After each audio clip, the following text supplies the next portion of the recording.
सल्लु अलल हबीब सल्लल्लाहु तआला अला Muhammad.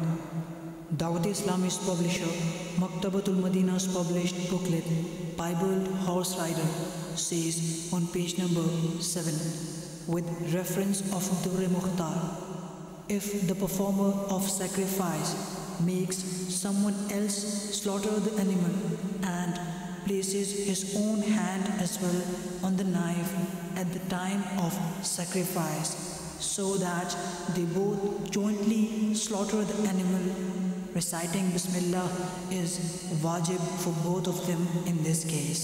If either of them did not recite Bismillah deliberately or missed it, assuming that the other may have uttered Bismillah, the animal will not be halal in both the cases. Sallu ala al-Habib sallallahu ta'ala ala Muhammad.